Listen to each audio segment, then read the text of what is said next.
Aiden is on the line in Charlotte, North Carolina. Aiden, how can we help? Yes, thank you. So I'll give you a little backstory. First of all, thank you so much for what you guys have done. You've changed my family tree. Wow. Back in the day, my dad started FPU, I think, 12 years ago, and now they're doing amazing. I am currently 16 years old, and so still in school, obviously. And my question is, I have a job opportunity that I could go take next week if I wanted to, and didn't know if it's better to just simply drop out of school, start working, get these next few years in early, and then later on get my GED and go from there. What's the job? It is, so it's a stone manufacturing company. So like the fake stone that you see on walls and stuff. It's not really fake. It's concrete that's kind of painted, I guess. Yeah. And they create those stones. Is that a job that puts you on a ladder to climb to where you ultimately want to be? My goodness, you're only 16, and I love that you're thinking about this, but where does this put you long term if you were to go now or 2 years from now? So, yeah. So it would give me just a head start. That is what I'm looking at it from. And yes, I could climb, and there's definitely opportunities for raises and bonuses. No, I'm not asking about basically- financial. I know, I can hear you, man. You are a 16-year-old kid who's got dollar signs rolling around in your head, and your dad and mom done a great job by teaching you about money. I get that. I'm not talking about financial, because it's indisputable that if a 16-year-old starts working now, you're ahead of every other 16-year-old. I get that. I'm saying, does going in this job at a stone manufacturer, is that your dream? Is that where you want to be? So not officially, but it would get me closer to where I want to be eventually. Which is what? I want to get into business ownership and real estate. No. Would be the dream. Okay, so first of all, Aiden, I love you, man. But and I'm the guy. If there was anybody that ever would say it's okay to drop out of high school, I'm the guy. Well, I'm the girl, because I'd say it. It freaks parents out. I'm freaking people out right now. I'm not telling anybody to drop out of high school, but we would not drop out of high school unless we were making such a huge strategic decision that you had to take at the time. And the reason I say that is, and by the way, I think high school, like, I'm the guy that goes, 16 is probably old enough. Let's let him graduate. I would reform and totally redo the education system. I'm not going to get into that, Aiden. That's not why you called. I'm just saying, I'm the guy that would be most willing to give you the advice to do it. In this situation, I would not do it. And here's the reason. You have the financial education. Your mom and dad have done a great job setting you up to win. Your head is on right as far as thinking about the future and finances.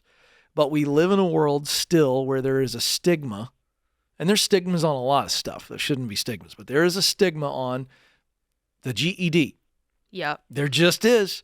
And in this case, the return on this decision, right? You hear about return on investment. Well, I like to talk about return on a decision. If I decide to do this versus this, I want to know that there's a huge positive return. And I don't think it's positive enough. I'm guessing your mom and dad aren't really thrilled about the idea either. And so the job connection is very not loose. there. You want to own your own business one day, and you want to get into real estate. You know what I think you ought to do, Aiden? I think you ought to stay in school, but I think you need to get hooked up with a real estate professional, maybe a developer, maybe a builder, maybe a world-class real estate agent, and do everything you can with them. If they'll give you a part-time job doing grunt work, do that. Yep. If they'll let you shadow them, do that. Because if I know at 16 a direction I want to go, I want to get in proximity, and I'm going to give you an early Christmas present. It's the #1 best-selling book called The Proximity Principle, which says, Aiden, in order to do what Aiden wants to do, he's got to be around people that are doing it and in places where it is happening. My good friend Jade knows this formula. She's used it. It's simply this. The right people plus the right places equals opportunity, Jade. Absolutely. I've seen it. I've seen it in full effect, Ken. And I think that if Aiden kind of holds his horses here and plays his cards right, like what you're saying, I think he's going to see it work for him too. You know, he's got a lot of time. He's got a lot of time. But I am so happy to get a call from a 16-year-old who's thinking big, Jade. Yeah, he's got his head on straight. His parents See, this is not one of the whiners that we talked about early on. No. This kid's got his head on straight. He's willing and ready to work. I love that. He's a I young love that about man. him. He's a young man. I almost. He's not a boy. Man. He's There a we go. man. He's a young man, and because he's thinking big picture, and I love this. But here's the deal for young people listening in, and Jade, you talked about, you live this. When we make a decision, please look at it from every angle. Oh yeah, and you it's got not it. about getting ahead in the now. The decision must be about getting ahead in the next. And he's thinking now. And I love this kid. He's 16, but he's going, well, I just make more money for 2 more years. Well, the negative of that decision outweighs the positive of having more money in his account. There's this teaching that I heard a while back. I've heard it many times. It's called the 20/20 approach. Yeah.